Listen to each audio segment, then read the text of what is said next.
Hello and welcome to No BS with Dr. Wood, and I'm Dr. Norman Wood. Today we're jumping into one of the most divisive and stupidest issues that has ever been raised in human history. And this issue is being pushed by liberal women, stupid teachers, and greedy doctors.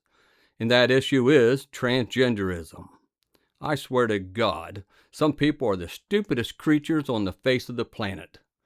And this goes way past being ignorant. This is pure stupidity. And not only are these people stupid, they are also dangerous and extremely harmful, especially to our children. This is one subject that makes my blood boil. Cue the music, and I'll be right back.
Welcome back to No BS with Dr. Wood.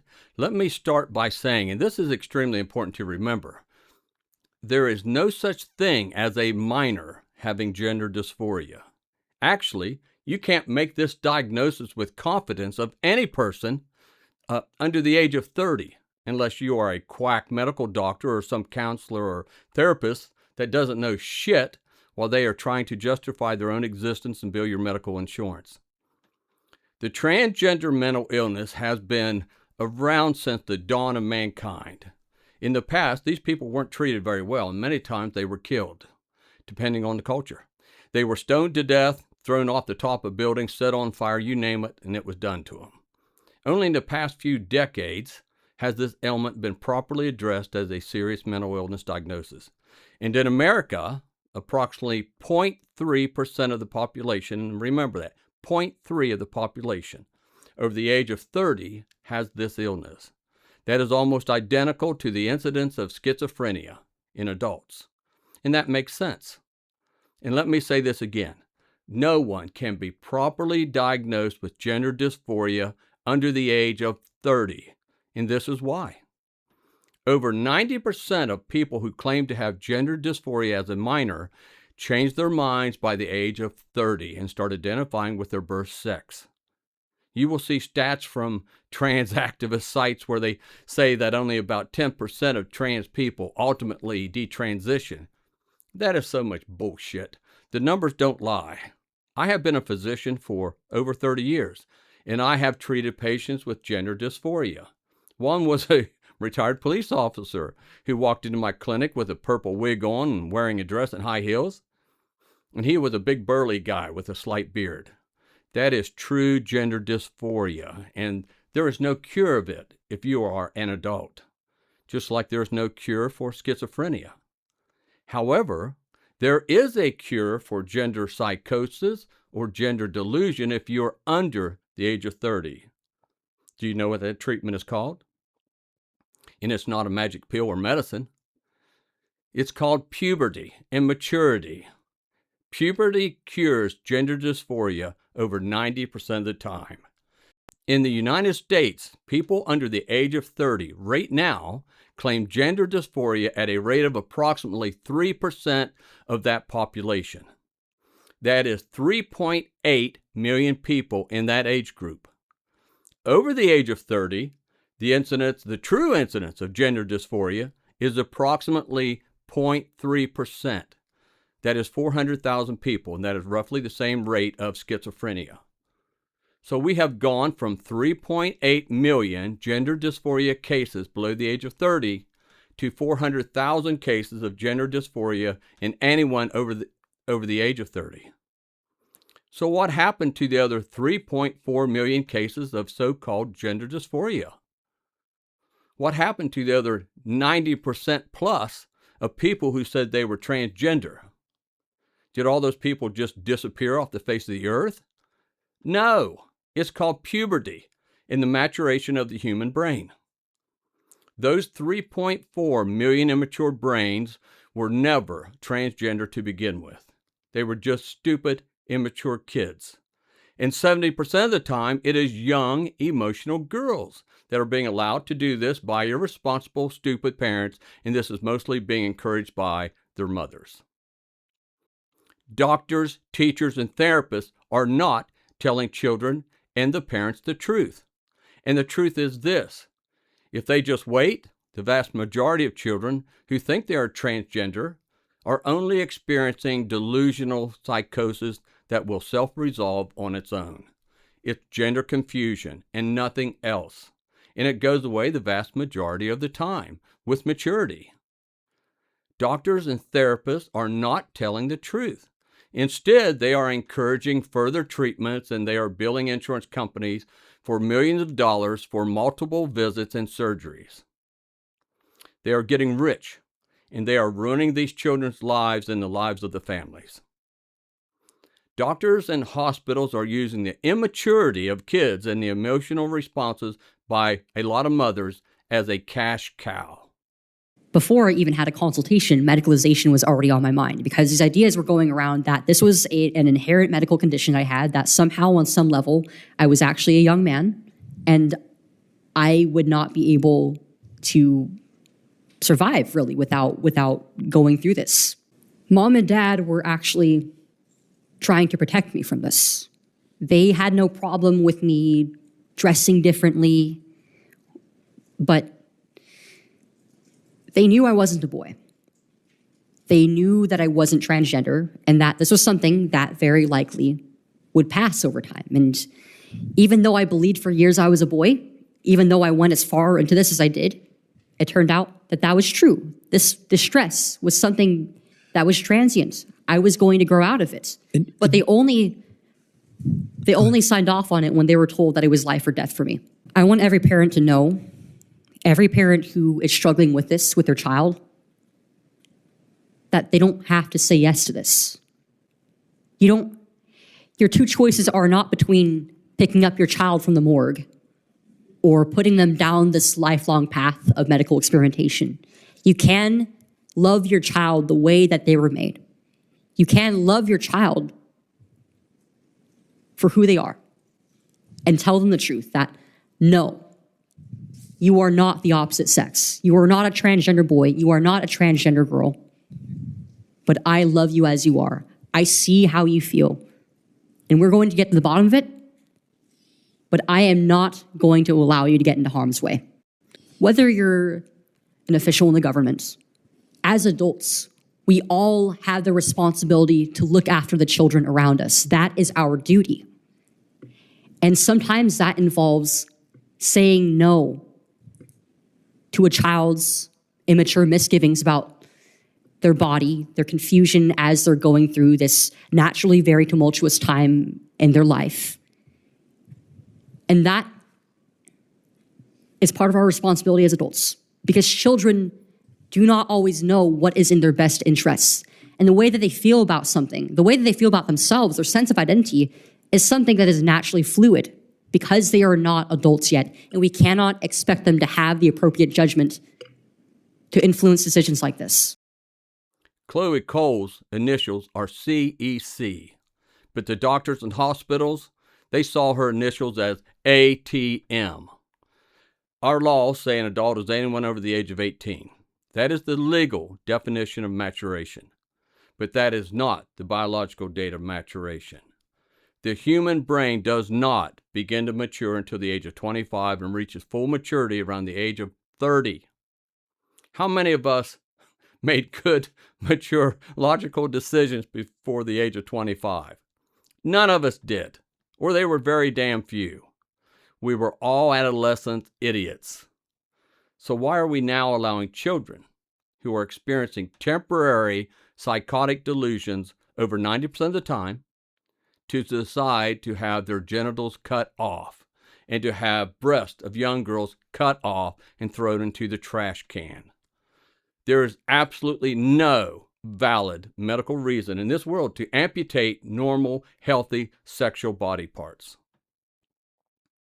Why are we allowing this? To be tolerant? To be accepting? To be our child's best friend? Whatever happened to being a good parent and saying no? Whatever happened to kicking that kid in the ass and saying, hell no, you're not doing this? This appeasement, this pacification, this feminization, this abandonment of parental responsibility is mutilating our kids and ruining their lives. This is what liberal women and weak men advocate for. And this is utterly disgusting. This is criminal insanity. And any doctor, parent, teacher, counselor, therapist, anyone who advocates for or performs any gender-affirming surgery on or prescribes any puberty-blocking hormones for any person under the age of 18 for gender-affirming care of any kind needs to go to prison forever and fed rats on a daily basis. And that age needs to be moved up to at least 21. But the current law is still 18. Mentally ill liberal women, weak parents not doing their jobs, corrupt healthcare providers, attorneys, and politicians have created a multi-billion-dollar industry, and they are sacrificing our children for money. With the passage of Obama's Affordable Care Act under Section 1557, insurance providers were forced to make payments for transgender care. Hospitals and healthcare providers, surgeons, therapists, and counselors jumped on this to make millions of dollars, and they are scamming all of us. This is all nothing but a big scam. Hi, my name is Prisha Mosley. I'm a detransitioner, and I wanted to talk some today about regret over misplaced trust. I have a lot of regret over putting so much trust in the trans community and in trans activists and my doctors when I believed that I was trans, and told that all of my struggles were really because I was born in the wrong body. I feel a lot of regret over the time I spent talking to other people who felt the same way and just encouraging each other to live in a false identity and in a false way, even if we ultimately thought because of our doctors that it was real. My advice to younger people who maybe have close ties to the trans community or trust people who are activists is trans is ultimately a scam. It's impossible to be born in the wrong body. It's pseudoscience. And all these doctors and activists really have to offer are cosmetic alterations to make your body appear like the opposite sex, which doesn't cure any type of mental health issue or illness and causes a lot of physical side effects and bodily harm that they aren't giving or discussing fully in informed consent. These insurance companies will pay for removing a female child's breast at age 13 for gender-affirming care, but they will not pay for breast reconstruction at any age after they paid to have those breasts removed. That would be admitting to a mistake by the insurance carriers, and they're not going to open themselves up to being sued. These insurance companies will pay for you to see doctors, therapists, and counselors for gender-affirming care, but they will not pay for you to see doctors, therapists, or counselors for detransitioning without a fight, and most of the time you are denied payment. But if you say you want to detransition and reverse some of those changes, they won't cover any of it. You have to pay out of pocket. Getting like laser hair removal, which is very expensive and not covered by insurance, but hair removal to have gender affirming surgery is covered by insurance. Breast removal is covered by insurance, but breast reconstruction is not covered by insurance. And some of these idiotic mothers are saying their children as early as the age of 2 are transgender, and they are advocating for their social gender transitioning, gender affirming therapy, and later surgeries and hormones. Many of these mothers are mentally ill, many with Munchausen syndrome by proxy. But that alone would not account for all of the incidents of women pushing their children to be transgender. Some of these mothers and teachers are just plain crazy. And for the first time in human existence, we have video proof of what is happening for all of us to see.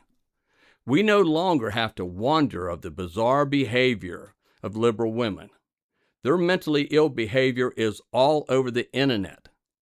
For the first time in human existence, we now have proof of who is ruining our society, and it is liberal women. And for the good, conscientious parent that tries to stop this criminal activity, they are blocked and accused of being transphobic by these liberal teachers, doctors, and counselors, when these parents are the only ones making any sense in trying to protect their children. And they are lied to by teachers, counselors, and the medical establishment when they are asked, do you want a live son or a dead daughter? How would you like to have that? Parents are told that this is a life or death decision, and this is a lie.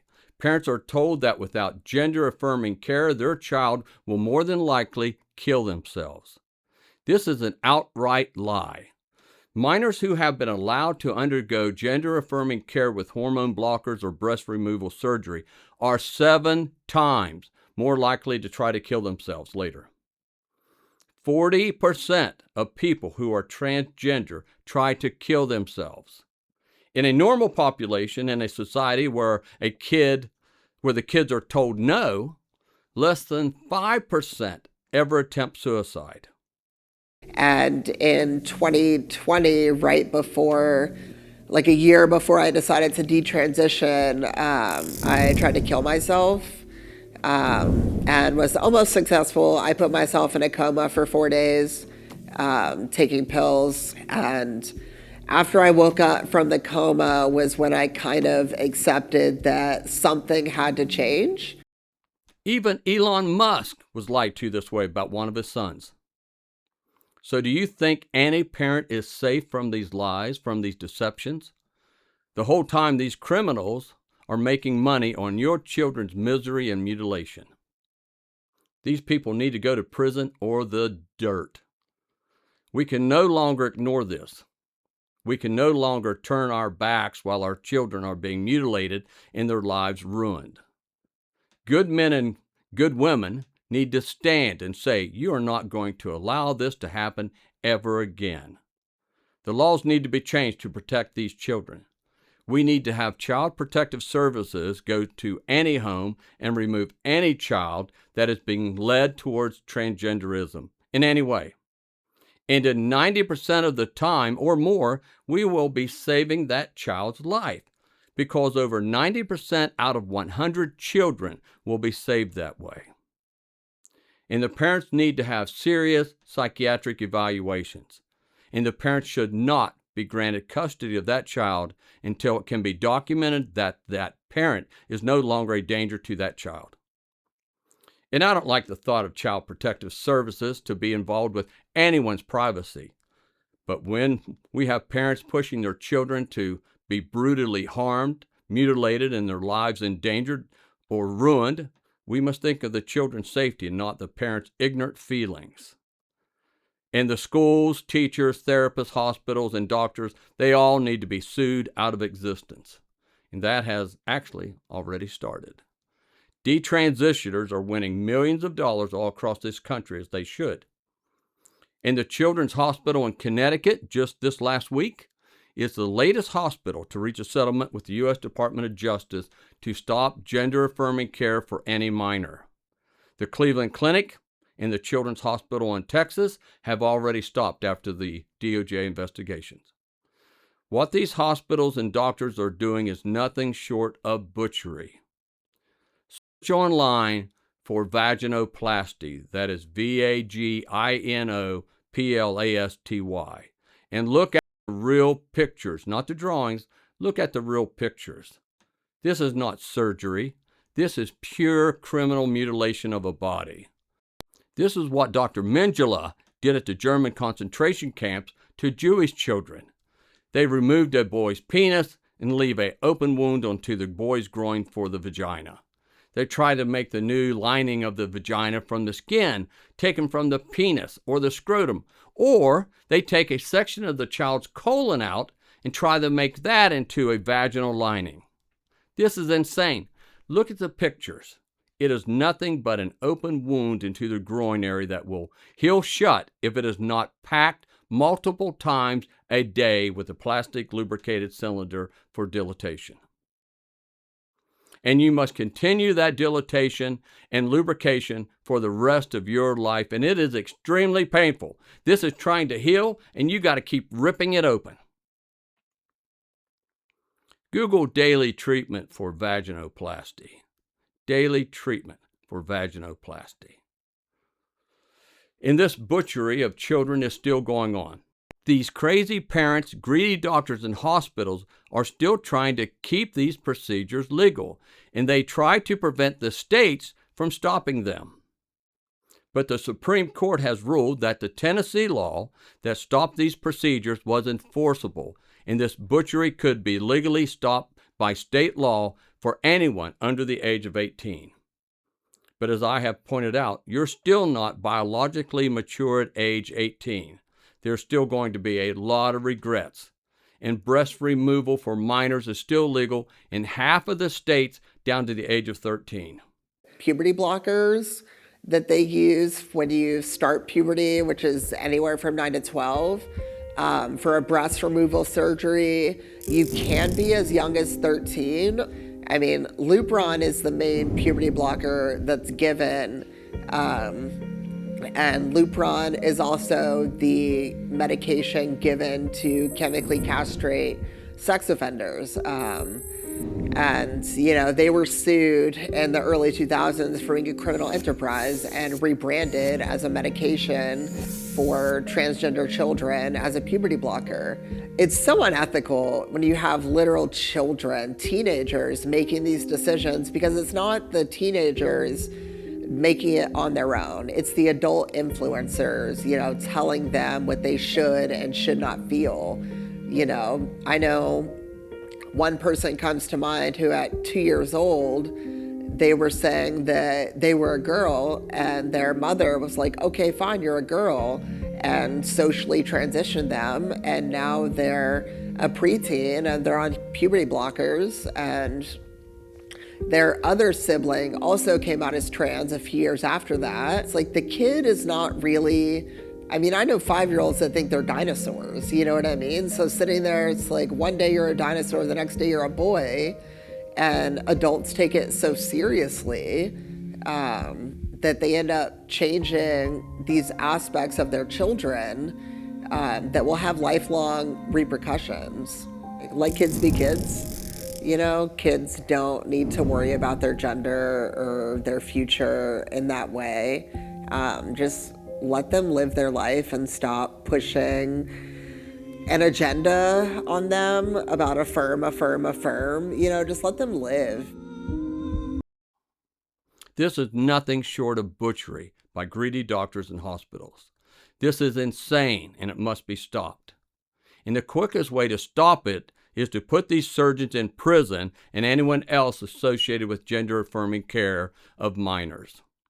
I began identifying as transgender at age 11, started hormone replacement therapy at age 17, and by age 19, I had a double mastectomy. Next month, I will be 21 years old.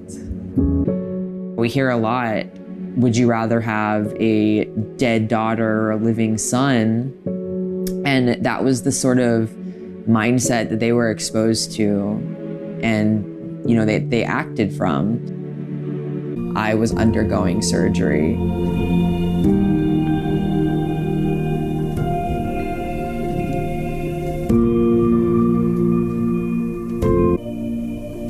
Afterwards, I began to suffer major complications. We noticed the bruising almost right away, and despite sending photos to the physician line that we were given upon my discharge, we weren't taken seriously at all.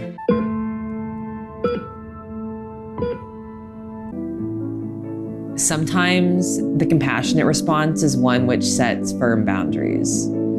At the end of the day, you need to be able to discern between enabling and helping. That you giving me access to certain drugs, that you just giving me referrals to whomever I asked for didn't actually help me heal. It affirmed me in my delusion.